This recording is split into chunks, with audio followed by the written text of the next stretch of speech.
अकबर और बीरबल की कहानियां बच्चों के लिए मनोरंजक के साथ साथ ज्ञानवर्धक भी होती हैं।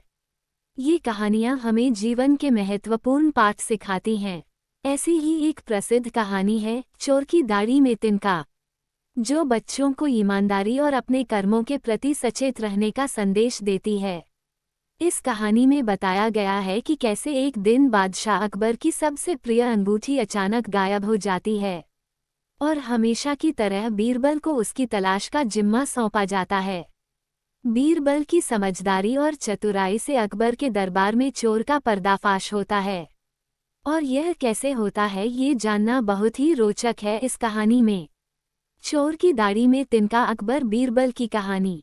एक दिन बादशाह अकबर की प्रिय अंगूठी अचानक गुम हो गई।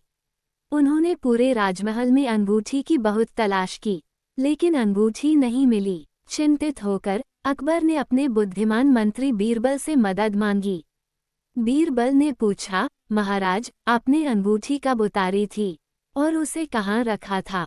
अकबर ने बताया, मैंने नहाने से पहले अपनी अंगूठी अलमारी में रखी थी और जब वापस आया तो वो वहाँ नहीं थी। बीरबल ने कहा, इसका मतलब है कि अंगूठी चोरी हुई है। ये संभव है कि महल में साफ सफाई करने वाले किसी कर्मचारी ने इसे उठाया हो।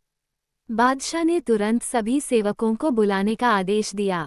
महल में 5 कर्मचारी थे और वे सब हाजिर हो गए। बीरबल ने उन सभी को बताया, महाराज की अंगूठी चोरी हो गई है। अगर तुम में से किसी ने ली है तो तुरंत बताओ, वरना मुझे अलमारी से पूछताछ करनी पड़ेगी। फिर बीरबल अलमारी के पास जाकर फुसफुसाने लगे। उन्होंने मुस्कुराते हुए कहा, चोर मुझसे बच नहीं सकता है, क्योंकि चोर की दाढ़ी में तिनका है।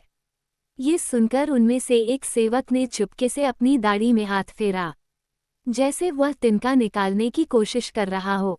बीरबल की नज़र उस पर पड़ गई और उन्होंने तुरंत सिपाहियों को आदेश दिया कि उसे गिरफ्तार करें।